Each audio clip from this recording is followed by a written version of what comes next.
Hi, everyone, and welcome to our new live session with the team of Work for Impact. I'm Beatrice, Head of Social Media at Work for Impact, and I will be guiding you through the session.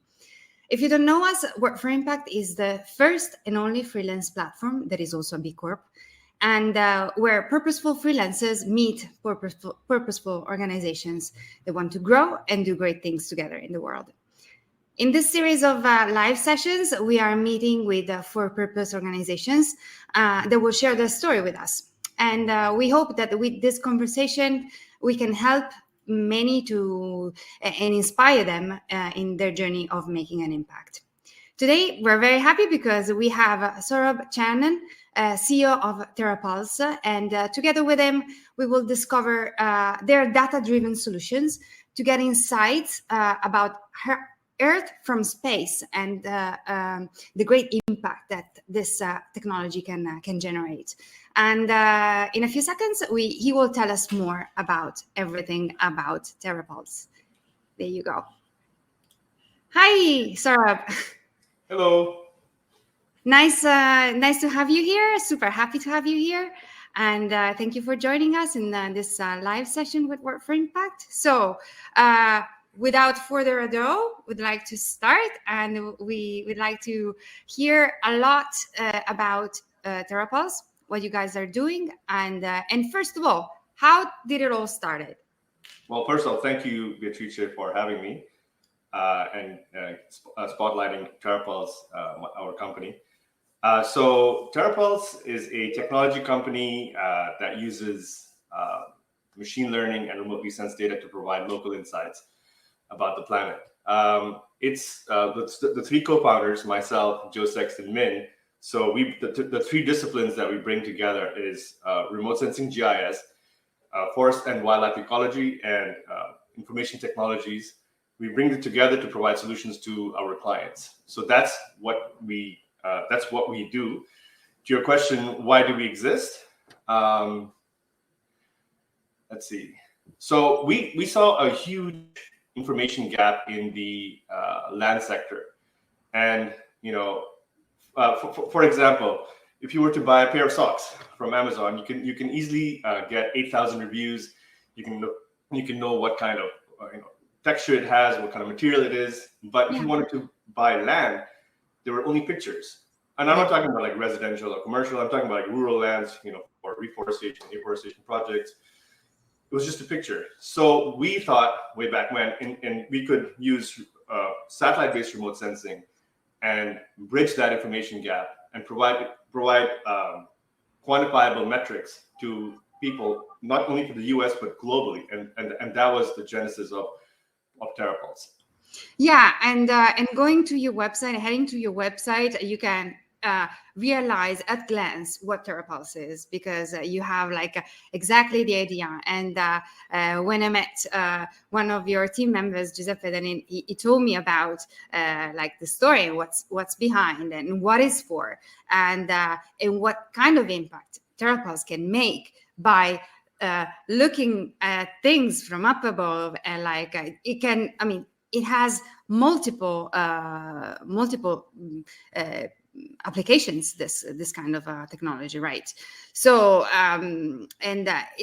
it's beautiful. But then the thing is this one: how do you do it? How do you have the ability to from your website or with your technology to enable people to see things from up above, and then what are the things that are possible in that sense? Yes. So a little bit about us. So before we started GLC of the three co-founders, we were working at a university lab called the Global Laboratory Facility at University of Maryland. We were doing research. So I was there for almost 18 years. We were doing research in cutting edge mapping applications for using remotely sensed data. And in 2007, 2008, we got funded by NASA to produce the world's first measurement of the forest from 1970 all the way to 2010. So we were the first team that was actually looking at a global, collection of data and then cleaning it, synthesizing it, and then creating measurements that were usable from anywhere in the US all the way to Australia.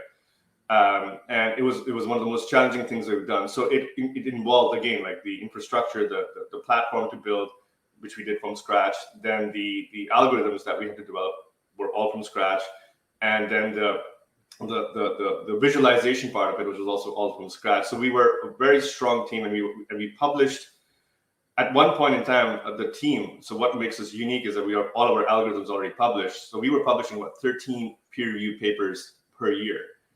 Because of what work we were doing, and we're trying to educate the world that this can actually be done, and this can actually be done at a large scale. So because you want to holistically look at the whole world and the systems that are changing. That was where we started off, and in 2014 we started seeing more demand from the private sector. So this was usually done for governments. Private sector was trying to integrate remotely sensed data into their business pipelines, and we thought we will start this, and we bootstrapped our company till about 2020. And started gaining more and more traction about what we do. And right now, more or less, we're seeing a lot of, from in the area of wildlife ecology, we're seeing a lot of traction over there, and also in the carbon markets, we're seeing a lot of traction for remotely sensed data and products. Okay, and but then definitely like this is definitely a technology. You mentioned NASA, you mentioned like all the entire process. But then how has cloud computing impacted this industry and what you do? Yeah. So I mean that's crucial because in the past, I think 20 years ago, there were only 5 research labs all over the world that could do the scale of processing that we were doing.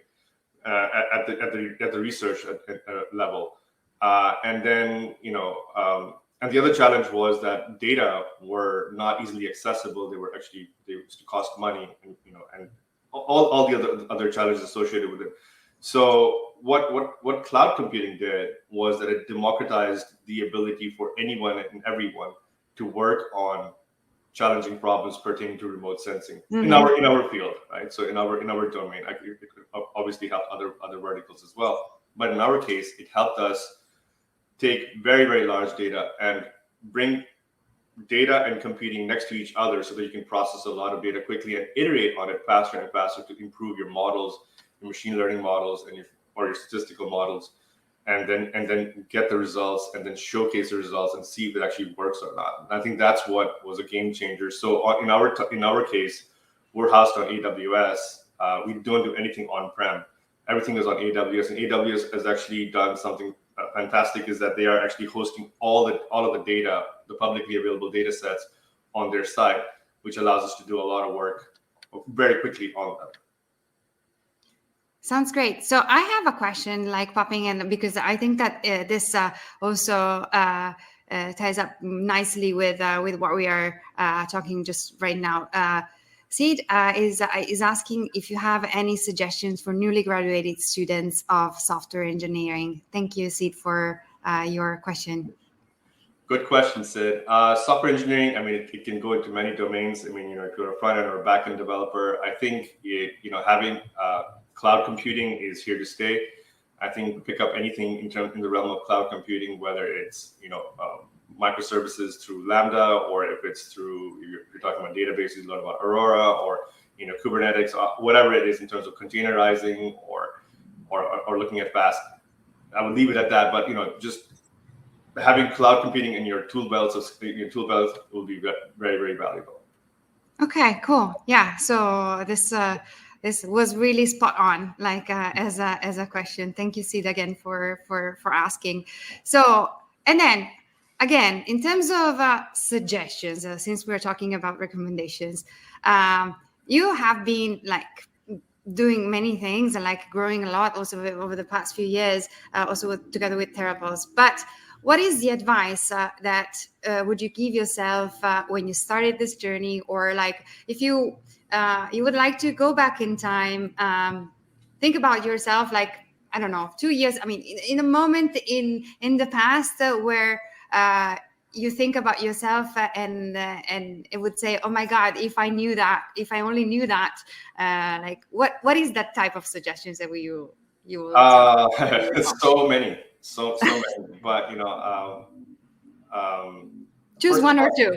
First of all, I'm really fortunate to have a really solid team. I mean, that is purely luck. The guys I'm working with I've been working with them for almost over a decade, and then also being very lucky to find people like Giuseppe who have been able to scale up our sales pipeline. But one of the suggestions I would give people earlier on is once you understand product market fit, that's a beautiful hammer. Hit it as hard as you can, as many times as you can. Fine tune your sales and marketing pitch earlier on. Spit out the Kool-Aid. I know your product is the best thing ever, but you got to understand how your product actually solves the problem that a customer needs and how does it impact their bottom line. I think that impacting of the bottom line is the part that people kind of lose track of because they're, same with us. We were absolutely in love with our shiny toy. But I think having that understanding earlier on is crucial. Yeah, I agree. And this is definitely something that you can apply to each and every business, because understanding what actually your product is for and what problem is solving, and more and more we need to customize and direct like the business to the people that really need that type of product. So we need to fine tune and definitely this is a super advice that we will collect and with other great founders and CEO tips, because these are always very handy. So and then your team. So how do you work? Is your team working remotely? So is your team, how are you guys organized in terms of, and if you guys do that, then how do you manage like remote work? And if these have changed like the way you have been working lately? So way back when, I was one of the first few people to do, it was called telecommuting. Back in the day, I was one of the first ones to do 2 days telecommuting. Then I made it 3 days at work. And then at terraPulse, since we were a startup, we were bootstrapping, we decided to, because all of us have high-speed internet connections in our house, we could use our home infrastructure to actually, our home resources to actually work and keep the costs down. And then COVID happened, and that forced a lot of people to work from home. We were already working from home, but what happened was that there was lots of advancements in technology that allowed working from home and made the transition a lot easier. So like Zoom was really powerful. Skype Business, which now became Teams, is also really powerful. It allowed you to do interactions. Obviously, we working because we're purely remote. Beppe is in sometimes in Italy, sometimes in Portugal. Joe's down the street from me, but Johnny is in North Carolina. So we're all spread out all over the world. And Min's in China right now. So it's having the flexibility and the tools, but also the personality of people. Most of the people they're just go-getters. They don't really need an office space to be working. We're constantly communicating with them through chat, through Teams, through other phone. Yes, of course. It also exists. So yeah, it's. I think I like personally. I like remote because I don't have to drive into work. The whole traffic businesses. It mars the productivity. So I just get up. I have my cup of coffee and I just come straight to my desk. Yeah. Let's keep this let's freeze this conversation for a second, because we have Sid that is asking that is willing to ask another questions about product, and so I just wanted to put this in your radar and tell Sid that absolutely you can ask anything you want, so everything you want. So we're here. Please shoot the question, and we'll pick it up as soon as you ask. While going back to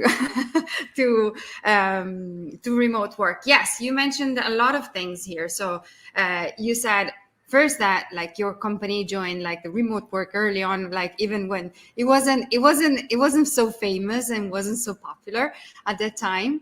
But then also you say that you have your team that is everywhere in the world, and so you guys open up also to different type of cultures, input, and experiences. So working remotely, it doesn't.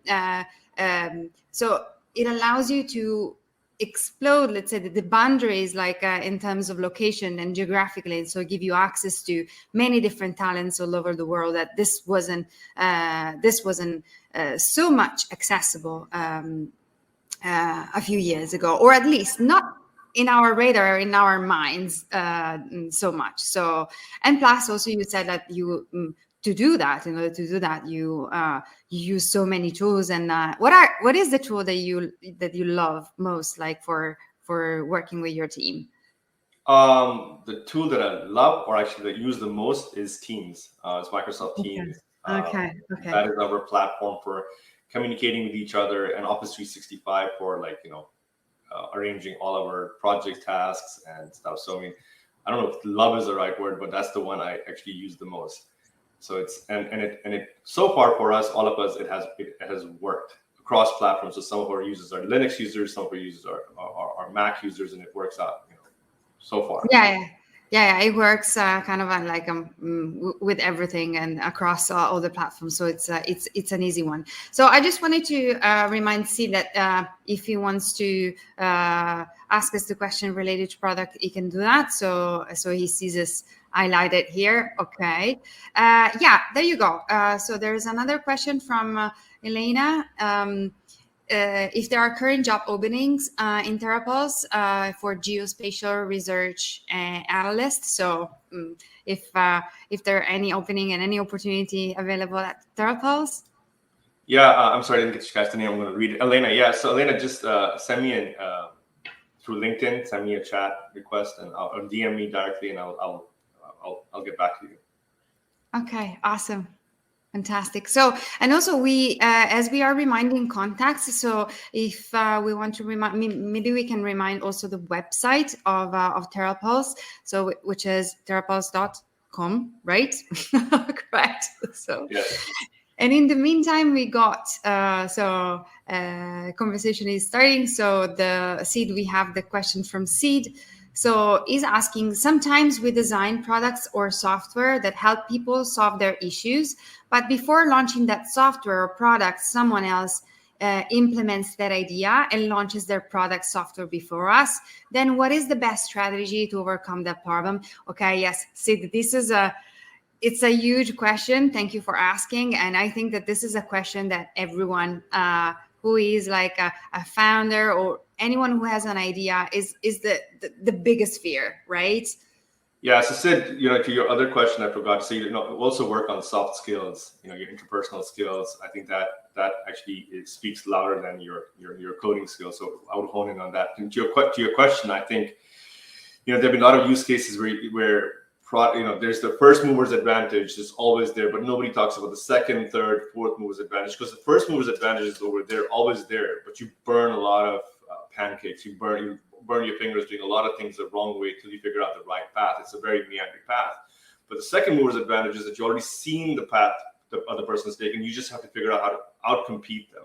So to your question, I think if you have the right pitch, the right marketing tools, and because there are a lot of solutions out there, but how quickly you can turn around the solution, even though the solutions are the same, the way you communicate your solution, the way you say, okay, we can give you this many hours more of what we can do in terms of product development. Our launch will be a few months earlier, so if you are earlier, you can actually take benefit of our XYZ plans. So I think there's a lot more that you can do to just differentiate yourself. The key part is to learn how to differentiate yourselves from your competitors. And the faster you can do that, the easier it will be for the decision for clients. Yeah, I think that these are all valuable advices for Sid and for everyone who wants to launch a product. I don't think a lot, it will be also an experience, or at least having a pulse of what is actually happening around you, because there's no one size fits all, in this realm, I would say. And I don't know, like also based on my tiny experience, like sometimes you have to have also a pulse of what is happening right in the market, or like around you, like, or even like with the clients, asking your actual clients what are expecting from you, and then fine tune based on that, right? What do you think? Yeah, no, I mean, again, like, it's your interpersonal skills. Yeah, I'm a social person, so I usually end up asking people about their families, their kids, where they are, and it's not only the product, it's everything else. And then also once the client has actually had you're using your products, buying your products, and procuring your services, that doesn't mean that they're going to stay. So what do you do for customer success? How do you make sure that they're going to stay with you for, or in terms of CAC or repeat, how can they become a repeat sale? So these are all challenging things that you have to work with.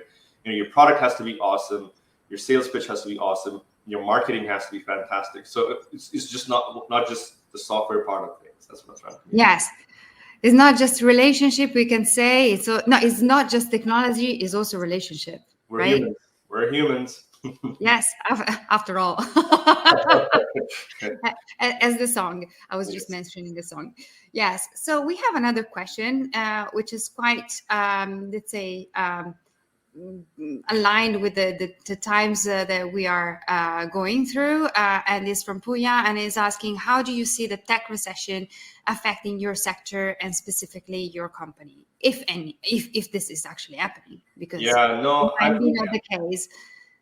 Yeah, I think definitely the tech sector is seeing. I mean, you have to be living under a cave to not notice that a lot of people are getting laid off left and right in the tech sector. But I think, I don't want to make a large assumption, but I think people that are working in the nature-based solutions space are protected or buffer. I don't know what the right term is, but they're not seeing that much of a hit, because investors and clients have this, there's a dire need for solutions in the nature-based solutions sector because of the impacts of climate change and our planet and our future. So the countries and their the word escapes me right now, but their decisions of reducing their emissions is something that's absolutely grave. And a lot of countries are making large commitments to Paris through COP26 and trying to ensure that they can meet those standards very, very quickly by 2030. So I think in terms of nature-based solutions, or just solutions that are looking into reducing emissions, I think that sector, and I'm not saying just tech. It's like if you're well, I guess it's biotech if you're working on plant-based protein. But yeah, I think that sector is a little bit safer at this point in time. So yeah, that's not really hitting us that hard. Yeah, and I can see that. Like you guys are offering a solution that is actually helping people transition like to a greener, let's say, we hope a greener world environment, like and where there's also space for us to live better. So yeah, I think our generation has a lot of cleaning up to do. So yes, what we inherited. So yeah, we had kind of inherited. We have also built it, and then we also like build it on top of, let's say.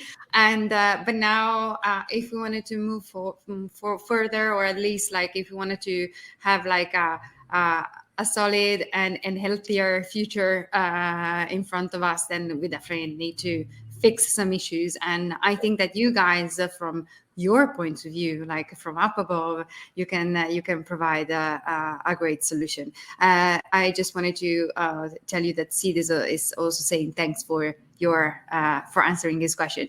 So, and then Sid, like, I invite you guys, like, maybe if you want to connect each other via LinkedIn, and or like to deepen the conversation after this live session. So so as we were talking about mission and the future, and what are the people? What is your invitation for the people to join your mission? What people can do to join terraPulse, not just only like as people, as co-workers, but also if you have any activity or what they can do to help terraPulse. Well, I'll start with the client side of the equation. Yes, of course.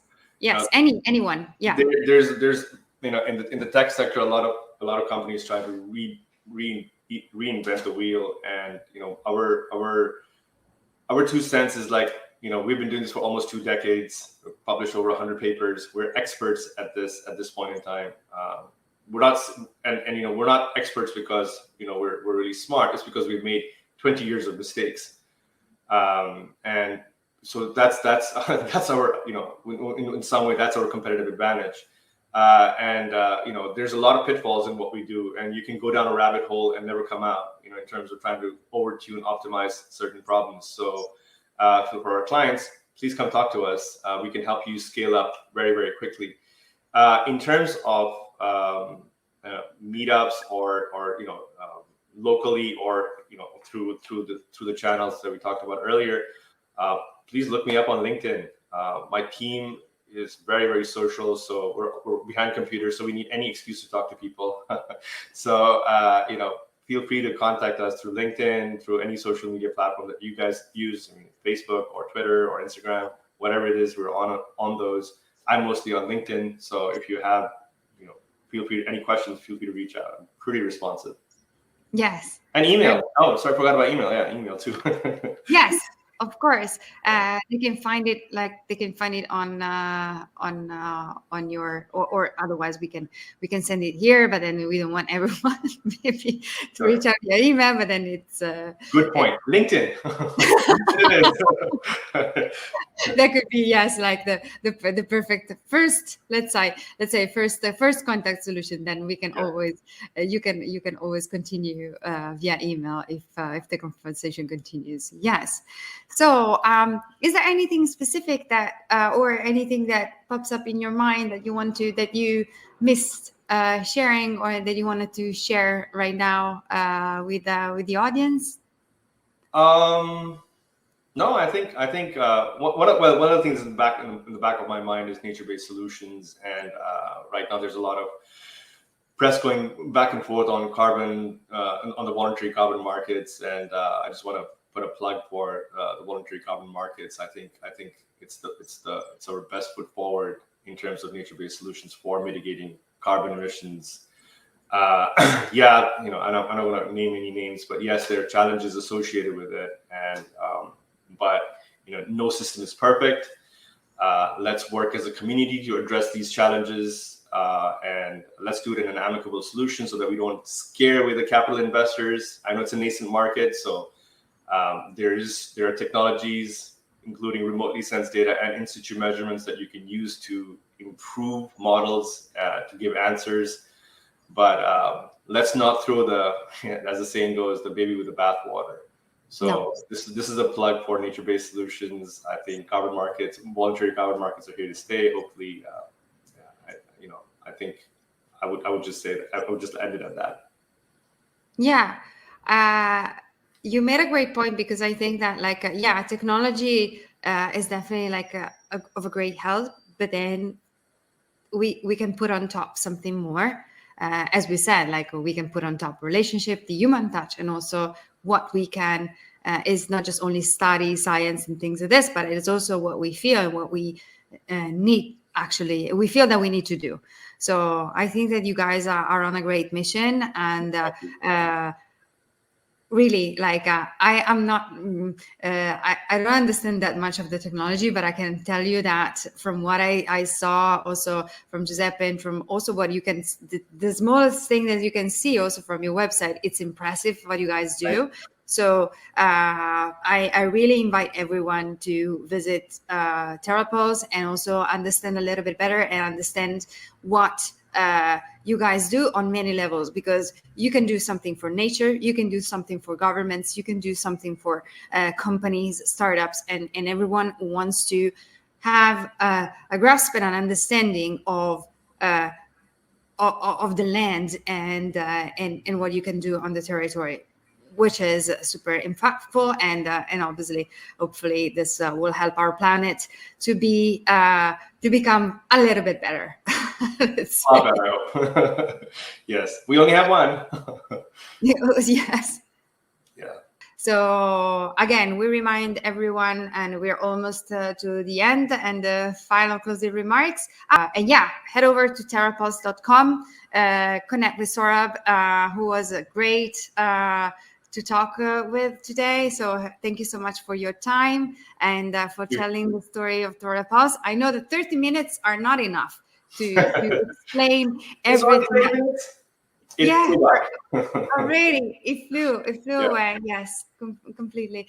And yeah, so but then we'll be doing more live sessions. So stay tuned and watch this space. Watch LinkedIn for the next announcements. Sign up. Head over to workforimpact.com to be updated on our news, and maybe we will arrange another conversation. I will be super happy to have you again here, Saurabh, and see how things are going at terraPulse. And then yeah, we'll keep in touch. And thank you again for listening to us and for watching us today. Thank you. Okay, so have a good one. Have a good day to everyone, and see you soon. Okay, ciao. Bye. Bye.